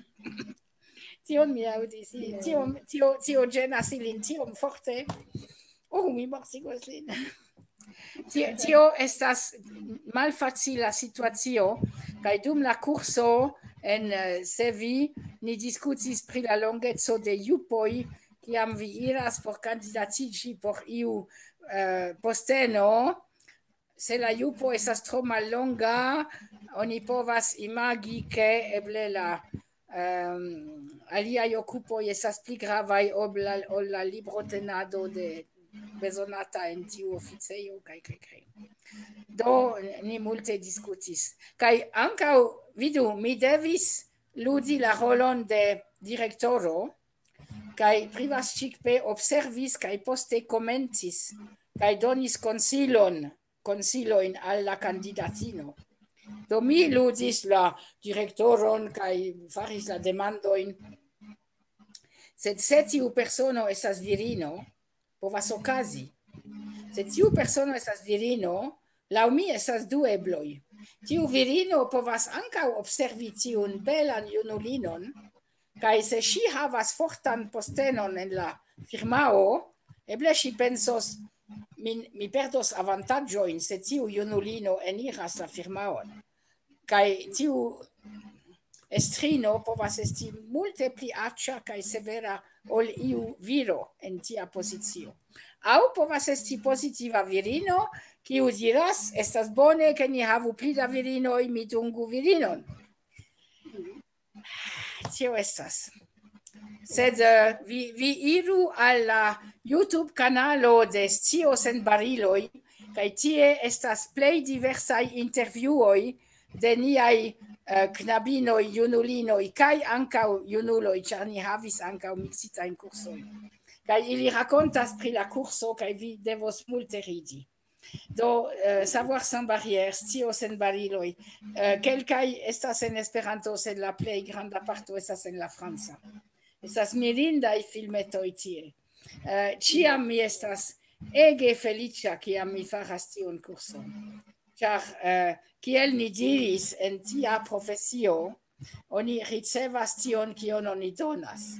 Kaj tiuj afrikaj junulinoj dankas, ke mi dediĉas semajnon kaj laboras kun ili matene, posttagmeze, vespere, mi povus resti trankvile en Svislando kaj ĝui la komforton, tamen mi havas saman komforton en Benino, en Cotonuo.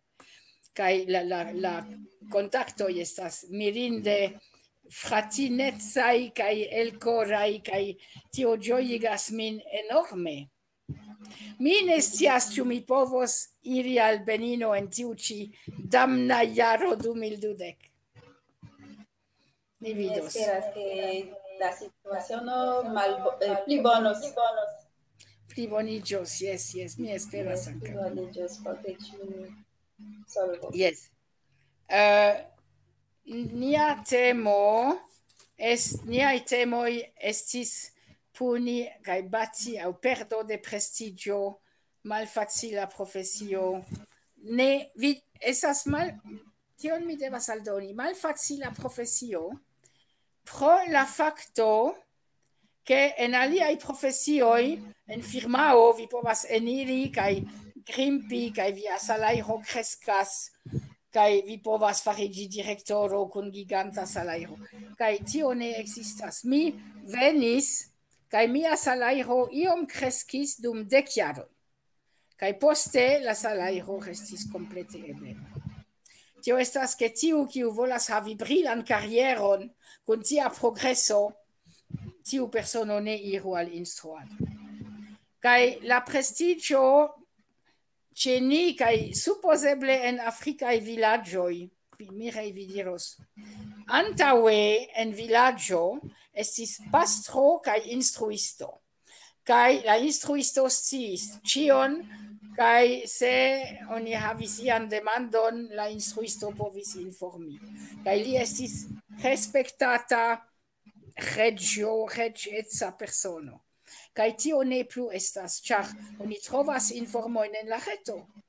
Kaj en la reto oni trovas ĉion, kaj pro tio, kompreneble, la prestigio de la instruisto falas. Sed mi konstatas, ke la geknaboj akiras sciojn, ili audas pri iu filmo precisa, pri iu besteto, aŭ pri iu lando, kaj iu persono, kaj mi vidas kiel ili havu plastosakon kun puzlo pecoj. Kaj la instruisto kun ili devas konstrui la puzlon, kaj klarigi kial tio ligiĝas al tio. La ligoj inter la scioj, en tio la geknaboj nun havas bezono.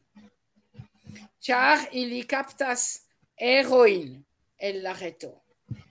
Kaj la kompleta bildo, tio estas pli malfacile akiri.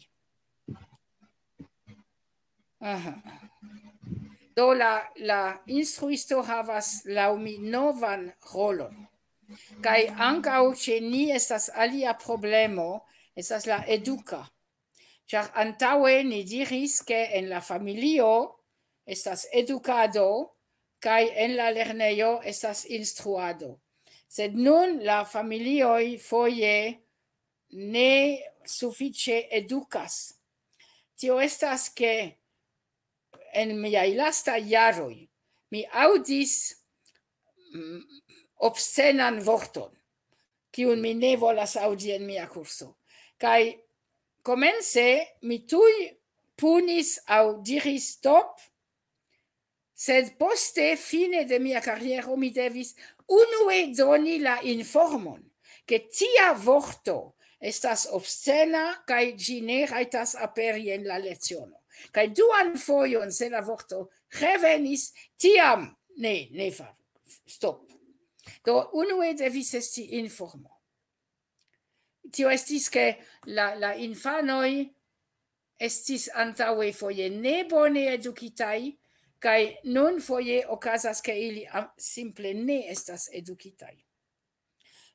Oni iras al fridujo preni ian manĝaĵon, sed la gepatroj nuntempe penas trovi ian manieron meti kadron.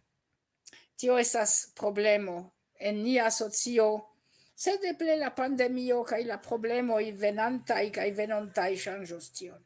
Supozeble estas antaŭ Covid kaj post Covid. Antaŭ estis antaŭ Kristo kaj post Kristo.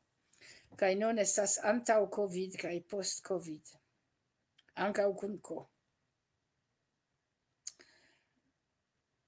Jen, ĉu ni finis nian diskuton, Ivan?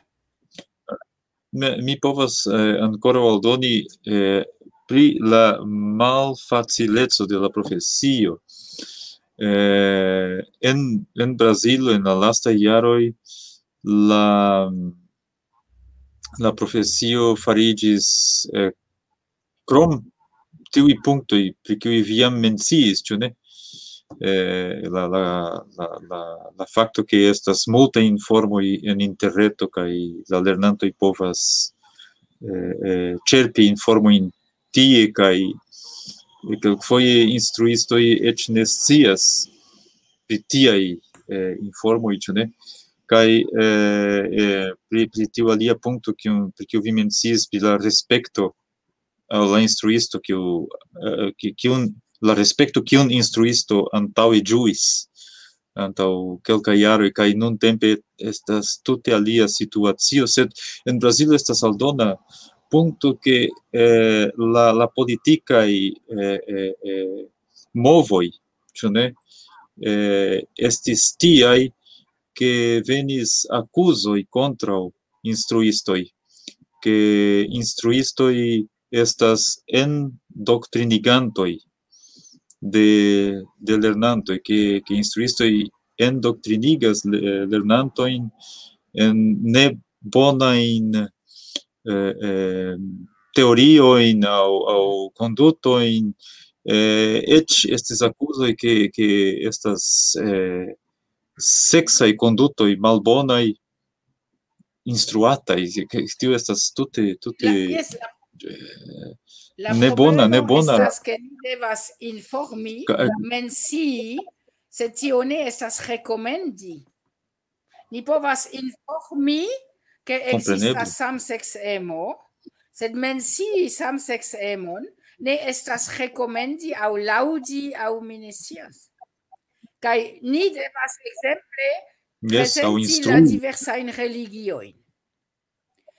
Sed presenti kio estas islamo, kie estas judeco, kaj tio devas esti racie prezentita. Sed tio estas malfacila afero. Foje mi prenis tekston en mia kurso pri la franca lingvo, kaj estis kanzono kiu prezentis Jesuon, Gandhi kaj Martin Luther King. Kaj ni diskutis pri tio, kaj ĉiuj tri estis mortigitaj, kaj fine mi decidis antaŭ la leciono, mi estu vere trankvila kaj racia. Kaj fine de la leciono iu diris, vi tre ŝatas tiun kanzonon. Kaj mi tiam bedaŭris, ke mi ne filmis min, ĉar laŭ mi estis trankvila kaj racia, sed en la tono de la voĉo supozeble tamen trapasis iaj pozitivaj sentoj. Tio estas tre delikata tereno. Ni devas ankaŭ prezenti la politikajn partiojn. En mia kurso mi havis 3 horojn pri civitaneco. Ni devas prezenti la politikajn partiojn, kaj ni devas fari tion trankvile. Sed nun mi diskutis kun moŝtuloj de la instrudepartemento, ke instruisto rajtas formuli siajn konvinkojn. Tio estas, mi povas diri, mi apartenas al tiu partio, ĉar mi favoras mediprotektadon, do mi estas ĉe la verduloj. Sed la instruisto ne rajtas diri, tiu partio estas fuŝuloj kaj vi iru al tiu partio. Tio estas tro.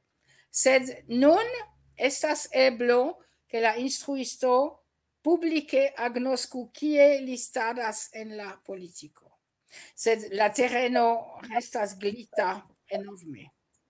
Yes, ĉe ni ankaŭ tiu estas tre tikla tereno en instruado ankaŭ la politika politikaj pozicioj de la instruistoj kaj la ĉefe ne la pozicioj de la instruisto, sed la maniero prezenti, ĉu ne, la diversecon de politikaj vidpunktoj kaj kiuj estas la perspektivoj por la lando kaj por la mondo, ĉu ne? Tiu estas vere tikla punkto ĉe ni. Mi supozas ke en aliaj lokoj ankaŭ. Yes. En multaj landoj, kaj kompreneble depende de la reĝimo, mi ne ŝatus instrui en Hongkongo nun, ekzemple. Estas diversaj tiklaj momentoj. Kaj kompreneble la risko estas ke la instruisto perdu sian postenon, kaj tio estas katastrofo. Do, karaj, mi pensas ke ni konkludu. Ĉu vi volas ankoraŭ ion aldoni? Mi volas aldoni dankojn, kompreneble. Mi ŝatus ankoraŭ aldoni, ke estis ĉe ni pro tiu problemo, ĉu ne? Estis eĉ stimulado al registrado de lecionoj kaj posta denuncado. Tiu okazis. Do vere malfacila profesio. Sed kiu registris? La lernantoj. Stimulado al que... Yes, stimulado... Iu plenkreskulo sugestas al lernanto, vi filmu tiun instruiston, kaj poste la filmo estas armilo kontraŭ la instruisto. Tio estas ke la instruisto devus filmi la lecionon ankaŭ. Yes.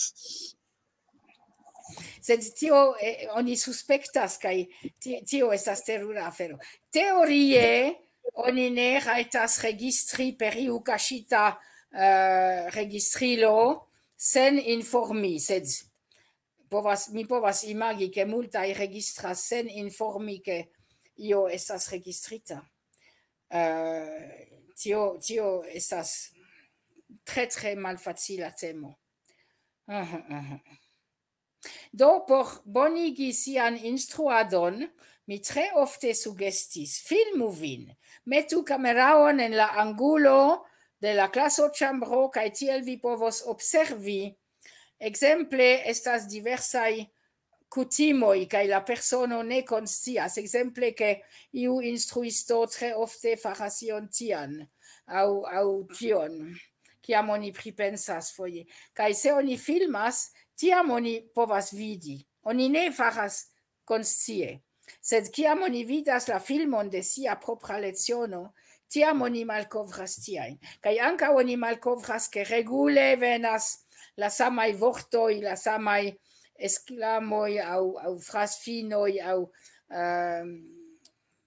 ankaŭ en la paroloj estas tiaj kutimoj. Kaj aŭskultante sin mem, observante sin mem en filmo, oni povas konsciiĝi kaj oni povas evolui kaj modifi se tio estas modifenda. Ĉu Mireille vi instruos psikologion en la Universitato de Abomey-Calavi?